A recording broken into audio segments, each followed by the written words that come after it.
کہہ دو کہ اللہ جسے چاہتا ہے گمراہ کرتا ہے اور جو اس کی طرف رجوع ہوتا ہے اس کو اپنی طرف کا رستہ دکھاتا ہے، یعنی ان کو جو ایمان لاتے اور جن کے دل اللہ کی یاد سے آرام پاتے ہیں ان کو۔ اور سن رکھو کہ اللہ کی یاد سے ہی دل آرام پاتے ہیں۔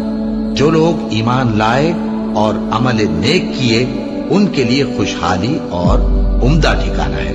اور اگر شیطان کی طرف سے تمہارے دل میں کسی طرح کا وسوسہ پیدا ہو تو اللہ سے پناہ مانگو، بے شک وہ سننے والا ہے، سب کچھ جاننے والا ہے۔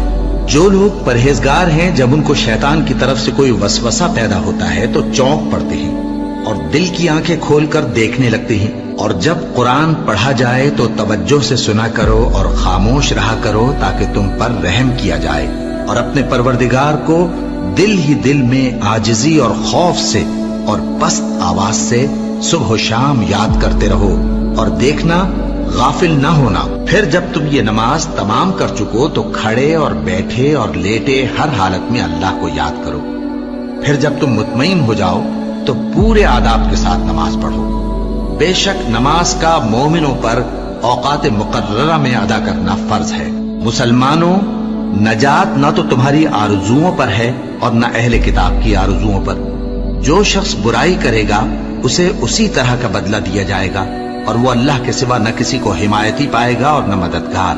اور جو کوئی رحمان کی یاد سے آنکھیں بند کر لے یعنی تغافل کرے، ہم اس پر ایک شیطان مقرر کر دیتے ہیں تو وہ اس کا ساتھی ہو جاتا ہے، اور یہ شیطان ان کو رستے سے روکتے رہتے ہیں اور وہ سمجھتے ہیں کہ وہ سیدھے رستے پر ہیں، یہاں تک کہ جب وہ ہمارے پاس آئے گا تو اس شیطان سے کہے گا کہ کاش مجھ میں اور تجھ میں مشرق و مغرب کا فاصلہ ہوتا، تو برا ساتھی ہے۔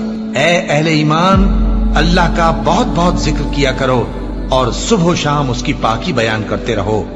وہی تو ہے جو تم پر رحمت بھیجتا ہے اور اس کے فرشتے بھی، تاکہ تم کو اندھیروں سے نکال کر روشنی کی طرف لے جائے۔ اور اللہ مومنوں پر مہربان ہے۔